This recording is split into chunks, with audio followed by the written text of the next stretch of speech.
Yes, the Center for Policy Research on Science and Technology was established over 20 years ago, originally to carry out studies on risk and risk assessment policy as it relates to natural resources.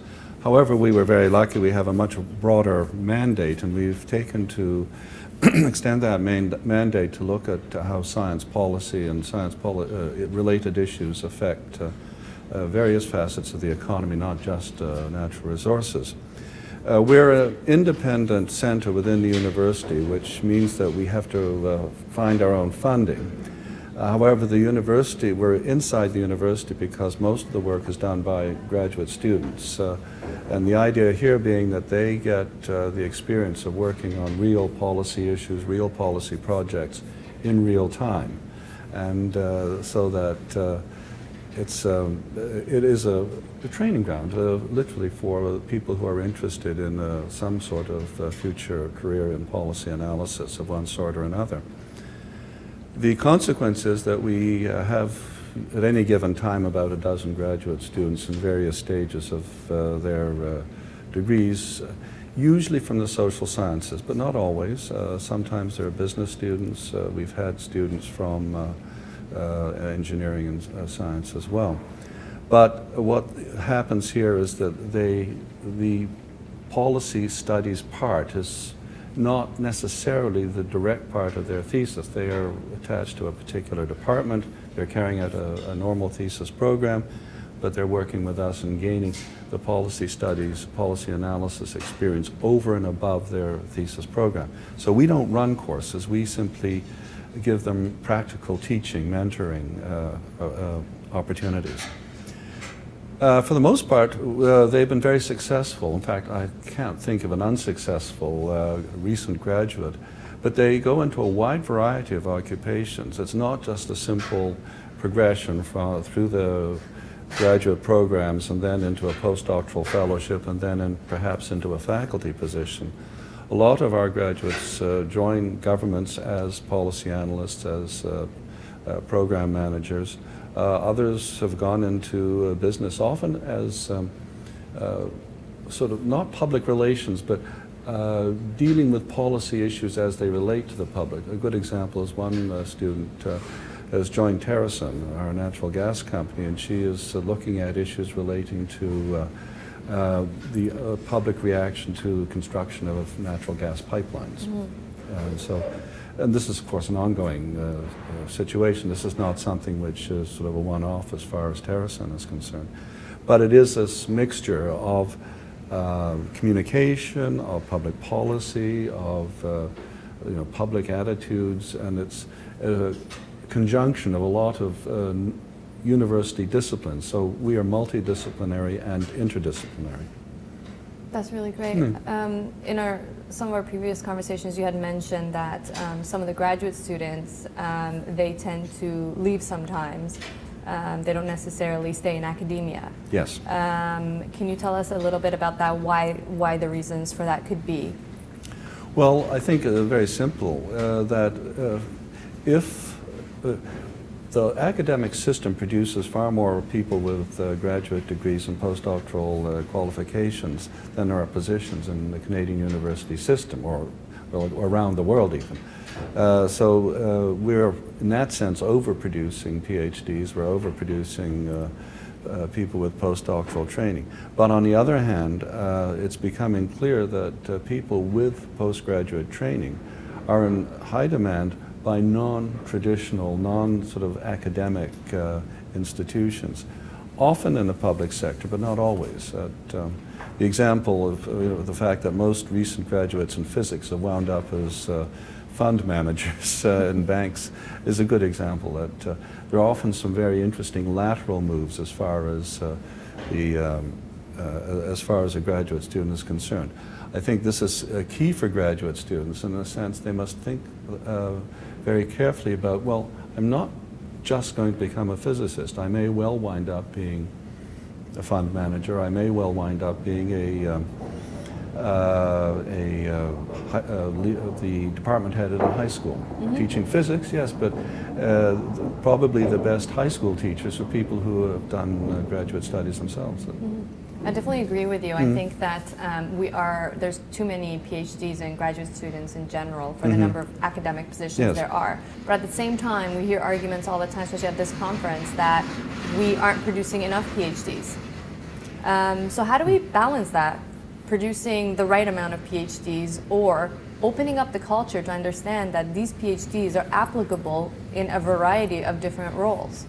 Well, I think it's very much a matter of opening up the culture to realize that somebody with a PhD is not an academic. That individual is a highly skilled, highly qualified individual who can work in a variety of environments. And that, in fact, that's probably the best indication. The higher level degree means that you are adaptable, that you can work in a variety of different environments. And I think that where we do need to improve our graduate programs is to provide that interdisciplinary, those opportunities for interdisciplinary studies to go with the specific discipline-oriented studies that most people follow. Yeah, no, that's a great point. How about when it comes to funding our postdoctoral researchers? It just seems like there isn't enough importance being put on those people because of the amount of funding they're getting. I mean, what do you think the reason is that most postdoctoral salaries are so low? These are important people. Shouldn't we not be sort of protecting them and keeping them in a field? Because a lot of an argument can be made that a lot of people might leave those positions for better salaries. Well, that is sort of the unfortunate part, I think, of the current system. That's often these days people graduate with a PhD and then go into a postdoctoral fellowship simply because the expectation is that in a postdoctoral position you are in effect starting out your career as an academic researcher. And that may not be your final resting place, so to speak. And indeed, in a lot of technical occupations, one's technical life is much shorter than one's working career. In the case of engineers, most engineers working in industry have a sort of crisis point about 7 years after they've graduated and gone into industry. They have to make a decision. Are they going to stay as a technical specialist, in which case they then have to upgrade their qualifications yet again because the technology is changing all the time, or will they go into management? And so we do need, I think, to give graduate students at least some opportunity to look at this type of discussion. What are you going to do in 7 years? What are you going to do with the skills that you're acquiring now? And what additional skills may you need to acquire? Not necessarily now, but at some point in the future. And can you plan your career to accommodate that sort of reskilling and that will be necessary? And can you give us some suggestions maybe on where science policy fits into this? What's the biggest impact science policy can make in bringing these changes about? Well, in Canada although people will say we don't have a science policy, we've actually had a very consistent science policy over a long period of time. Basic science is done at universities. Industrial science is done in industry but funded through the tax credit system rather than through direct grants and contracts. And government science, which is being squeezed all the time, is funded really only in the public interest where there are specific problems that require some kind of work which which perhaps should not be done by industry and which would not normally be done in a university. But we're back to the university again.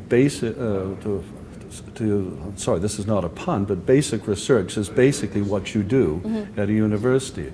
For the most part, it's not all that practical.